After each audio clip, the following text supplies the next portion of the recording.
আপনারা কেমন আছেন?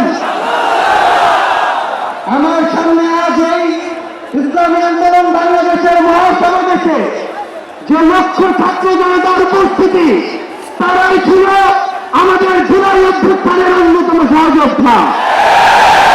কে কি বলল সেটাতে আপনাদের আমাদের কিছু আসে যায় না।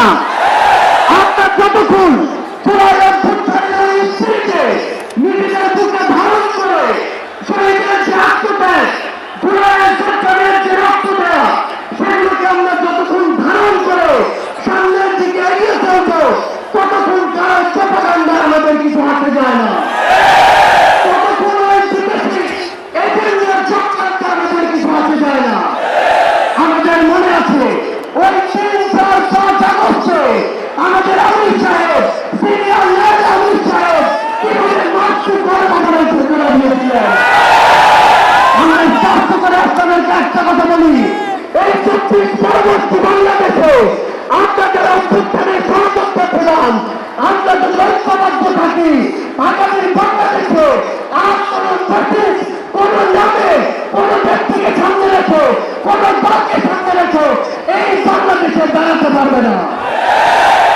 এখন জনগণের সামনে আমাদের দৃষ্টান্ত স্থাপন করতে হবে।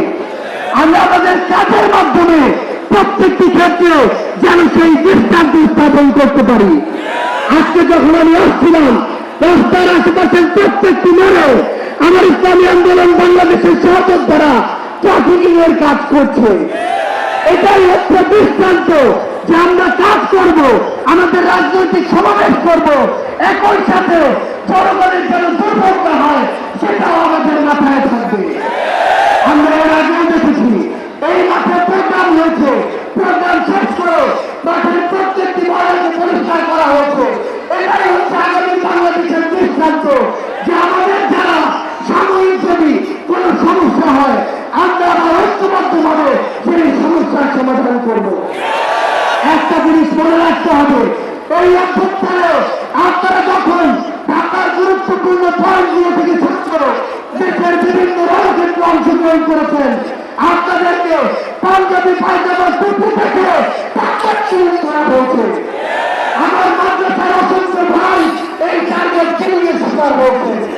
আগামী বাংলাদেশে কেউ যেন কাউকে ট্যাগিং করে টার্গেট চিনিয়ে শিকার না করতে পারে সে বিষয়ে আমাদের ঐক্যবদ্ধ থাকতে হবে। আমরা সংস্কার বিচারকে সামনে রেখে আমাদের এই লড়াই করছি। আপনারা পিয়ারের কথা বলেছেন, এই যে পিয়ার আগামী বাংলাদেশের সংসদে আমরা যদি আসেন জনগণের প্রতিনিধিত্ব চাই, তাহলে আগামীতে এই পিয়ার নিয়ে আমাদের আরো জোর করে ভাবতে হবে।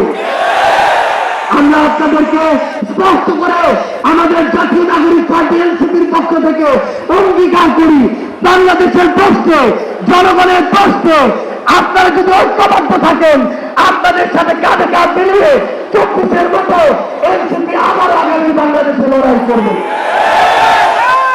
আমাদের এই বাংলাদেশের 24-এর অভ্যুত্থানের স্পিরিটের প্রশ্নে, ওই খুনিদের বিচারের প্রশ্নে, রাষ্ট্রের সংস্কারের প্রশ্নে আমরা ঐক্যবদ্ধভাবে এগিয়ে যাব। আমরা যতদিন ঐক্যবদ্ধ থাকবো ততদিন এই বাংলাদেশে আর কোন হাসিনা মাথা উঁচু করে দাঁড়াতে পারবে। ইনশাআল্লাহ আপনাদের সাথে আমাদের আবারও দেখা হবে রাজপথের লড়াই অথবা বিজয়। ততদিন পর্যন্ত সত্যের সাথে থাকবেন, ন্যায়ের সাথে থাকবেন। যত বড় খুনি, যত বড় সাহসী, যত বড় নেতাই চেষ্টা করুক না কেন, আমরা ঐক্যবদ্ধভাবে তাদেরকে প্রতিহত করবো ইনশাআল্লাহ। এই জন্য